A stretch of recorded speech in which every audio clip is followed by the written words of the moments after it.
Hello guys, welcome to Telugu tech hub. ఈ వీడియోలో మనం ఒకప్పుడు ప్రపంచంలో ఎవ్రీ 2 మెంబర్స్‌లో ఒకరి కాడ నోకియా ఫోన్ ఉండేది కదా! లైక్ 1100, 1300, N75 అలా అన్నమాట. ఇవి అప్పట్లో మొబైల్ ఫోన్స్ కాదు. ఆ ఒక ఎమోషన్. కానీ ఇప్పుడు నోకియా ఫోన్ ఎక్కడ? World's best and number 1 company ఇప్పుడు ఏమైంది? సో, ఈ వీడియోలో నేను టోటల్ హిస్టరీ ఆఫ్ నోకియా అని చెప్తాననమాట. సో, ఈ వీడియో చాలా ఇంట్రెస్టింగ్‌గా ఉండబోతుంది కాబట్టి, ఈ వీడియోని మీరు ఇప్పుడే లైక్ చేసి మన ఛానెల్‌ని సబ్స్క్రైబ్ చేసుకోండి. ఇంక మన వీడియోలోకొస్తే, నోకియా అనేది ఫస్ట్ మొబైల్ ఫోన్ కంపెనీ కాదు. ఇది 1865లో ఫిన్లాండ్‌లో ఒక పేపర్ మిల్ కంపెనీగా స్టార్ట్ చేయబడింది. ఆ తర్వాత కూడా rubber tyres and electronic items మీద వీళ్ళు ఫోకస్ చేశారు. అప్పుడు మార్కెట్‌లోకి మొబైల్ ఫోన్స్ పైన డిమాండ్ రావడం వల్ల వీళ్ళు మొబైల్ ఫోన్స్‌ని మ్యానుఫ్యాక్చర్ చేయడం పైన ఫోకస్ చేయడం జరిగింది. అండ్ 1998లో ప్రపంచంలోనే నంబర్ 1 కంపెనీగా నోకియా ఎదగడం అయితే జరిగిందనమాట. అండ్ ఇందులో చాలా ఫేమస్ మోడల్స్ ఉన్నాయన్నమాట. Like Nokia 1100, Nokia 3310, Nokia 790, Nokia N70 and N95 అనమాట. అప్పట్లోనే వీటి ఫీచర్స్ విషయానికొస్తే బ్యాటరీ లైఫ్ ఎక్కువుండేది. అండ్ బిల్డ్ క్వాలిటీ కూడా చాలా స్ట్రాంగ్‌గా ఉండేది. ఆ తర్వాత మొబైల్ డ్యూరబిలిటీ కూడా చాలా ఎక్కువుండేదనమాట. సో, అప్పట్లో జనాలకి నోకియా అనేది ఒక ఎమోషన్‌గా మారిపోయింది. అండ్ ఆల్సో ఈ నోకియా ఫోన్ అనేది అప్పట్లో యూజ్ చేయడానికి కూడా చాలా అంటే చాలా ఈజీగా ఉండేది కాబట్టి, ఫోన్ అంటే నోకియా ఫోనేరా అనే రేంజ్‌కైతే నోకియా వెళ్ళిపోయింది. అండ్ ఈ నోకియా సైంబియన్ అనే సాఫ్ట్‌వేర్‌ని యూజ్ చేయడం జరిగింది. ఈ సాఫ్ట్‌వేర్ ద్వారా ఏంటంటే మల్టీ టాస్కింగ్ చాలా బాగుండేది. కోర్ ఫంక్షనాలిటీ అండ్ మ్యూజిక్ ప్లేయింగ్‌లో అయితే ఇది చాలా అడ్వాన్స్‌గా సపోర్ట్ చేసేదనమాట ఆ టైంలో. సో, అప్పట్లో నోకియాకి సైంబియన్ అనే సాఫ్ట్‌వేర్ చాలా అంటే చాలా యూజ్ అయింది మొబైల్ ఫోన్స్ మ్యానుఫ్యాక్చర్ చేయడానికి. బట్ ఇందులో డిసడ్వాంటేజెస్ కూడా ఉన్నాయన్నమాట. ఏంట్రా అంటే మొబైల్ యూఐ ఉంటది గదా! సో, అదైతే చాలా అంటే చాలా కష్టంగా ఉండేదన్నమాట. సో, డెవలపర్స్‌కి కూడా చాలా అంటే చాలా కష్టంగా ఉండేది డెవలప్ చేయడానికి. అండ్ మెయిన్‌లీ ఇది టచ్ స్క్రీన్‌కి సపోర్ట్ చేసేది కాదన్నమాట. సో, నోకియా అప్పట్లో కీప్యాడ్ ఫోన్ గాబట్టి దానికి టచ్ అవసరం లేదు.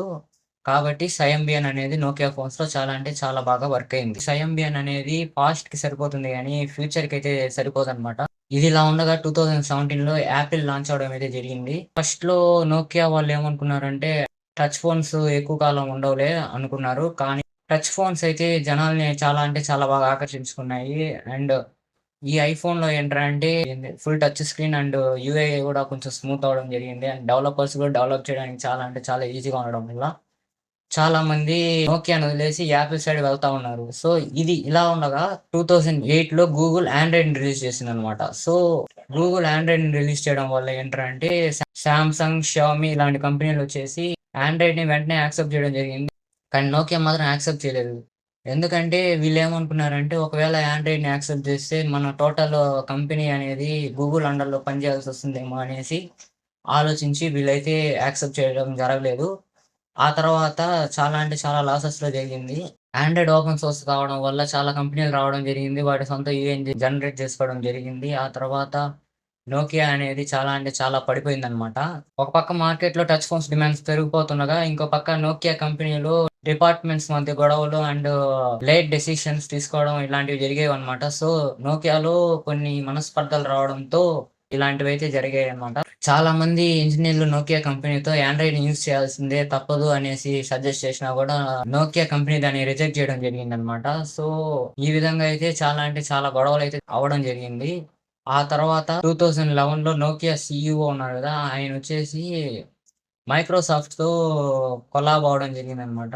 వీళ్ళు చూజ్ చేసుకునింది ఏంట్రా అంటే విండోస్ మొబైల్ అనమాట. సో, విండోస్ మొబైల్‌లో చాలా అంటే చాలా డిసడ్వాంటేజెస్ ఉన్నాయన్నమాట. దాంతో మెయిన్‌లీ ఏంట్రంటే యాప్ స్టోర్ చాలా చిన్నది. డెవలపర్స్ చాలా అంటే చాలా తక్కువనమాట. సో, ఈ విధంగా ఉండడం వల్ల నోకియా ఒక విండోస్ మొబైల్ గూడా ఫెయిల్ అవ్వడం జరిగింది. ఆ తర్వాత మైక్రోసాఫ్ట్ నోకియాని కొనేసి ఇంకా బెటర్‌గా విండోస్ మొబైల్స్‌ని డెవలప్ చేయడం స్టార్ట్ చేసింది. బట్ ఇది గూడా ఫెయిల్ అవ్వడంతో ఇంకా ఆ మ్యానుఫ్యాక్చరింగ్‌ని ఆపేసింది. అండ్ ఇప్పుడు హెచ్ఎండీ గ్లోబల్ నోకియా అనే పేరుతో కొత్త కంపెనీ స్టార్ట్ చేసి ఈ ఆండ్రాయిడ్ ఫోన్స్‌నైతే రిలీజ్ చేయడం స్టార్ట్ చేసింది. బట్ ఇన్ని కంపెనీస్ రావడంతో ఇది వాటితో పోటీ పడలేకపోతుందనమాట. నోకియా సీఈఓ ఒకసారి ఈ విధంగా చెప్పినాడనమాట. అదేంటంటే, "we did not do anything wrong but somehow we lost." అంటే మీకు తెలిసే ఉంటుంది. మేమేం తప్పు చేయలేదు. కానీ ఎందుకో తెలీదు మేము కోల్పోయాము అనేసి దీని మీనింగ్ అనమాట. సో, ఒకప్పుడు ప్రపంచంలోనే నంబర్ 1 కంపెనీగా ఉన్న నోకియా ఇప్పుడు జస్ట్ హిస్టరీగా మిగిలిపోయిందనమాట. మీరు ఈ వీడియోని ఇక్కడి దాకా చూసారంటే మీకు ఈ వీడియో ఎంతో కొంత నచ్చే ఉంటుందనుకుంటున్నాను. సో, మీకు ఈ వీడియో నచ్చినట్టయితే లైక్ చేయండి అండ్ మన ఛానెల్‌ని సబ్స్క్రైబ్ చేసుకోండి. Thank you.